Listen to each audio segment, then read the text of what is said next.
हाय! तर आज मी तुम्हाला एक असं झाड दाखवणार आहे, की त्या झाडापासून असा वास, एवढा छान वास येतो, की आपल्याकडे येणारे पाहुणे म्हणतात, "तुमच्या घरात आज एवढा काय छान वास येतोय?" तर चला मी ते झाड तुम्हाला दाखवते लावून आज. हे बघा ही माती घेतली, एक किचन खत तयार केलेलं आहे ते घेतलं, कोपीट. हे काही बोन मिल्क खत, लिंबोळी खत असे. तर लिंबोळी खतामुळं झाडांना कीड लागत नाही मुळ्यांना. मुळ्या अशा चांगल्या राहतात. नाहीतर आपण सगळेजण म्हणतात आमच्या झाडांना कीड लागली वगैरे. तर लिंबोळी खत घातलं की कीड लागत नाही. तर ही सगळी अशी माती अशी मिक्स करून घ्यायची. तर माझ्याकडे ना सोललेल्या शेंगाची टरफले आहेत. ते अशी खाली मी कुंडीला टाकते. तुम्ही असल्या नसल्या तर तुम्ही अशी नारळाची साल टाकू शकता. तर आता हे सगळं असं टाकून घेतलंय.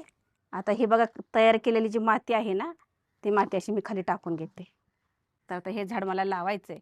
तर ह्याचे जे आता हे पानं जे आहेत ना, ही पानं मी अगोदर पहिल्यांदा काढून घेते आणि ही पानं काही मी टाकून देणार नाहीत. ही मी आपल्या जेवणात वापरणार आहे आणि वाळली तरी ही पानं टाकून नाही द्यायची, अशीच टाकून द्यायची धान्यात वगैरे. झाड लावताना नेहमी आता ही सगळ्या अशा बघा मुळ्याने कसं झाड गच्च भरलंय, तर ह्या मुळ्या सगळ्या काढायच्या. तर हे बघा ही सगळ्या मुळ्या अशा कट करून घ्यायच्या हे. बघा सगळ्या हे बघा हे सगळ्या मुळ्या काढून झालेत. आता मी झाड लावते ह्याच्यात. हां, पाणी टाकलं बघा आता झाडात. झाड लावून झाले आणि त्याला आता मी पाणी घातलं. तर झाड बघा पुढच्या वेळेस किती छान येते. भेटू आपण पुढच्या व्हिडिओमध्ये. बाय.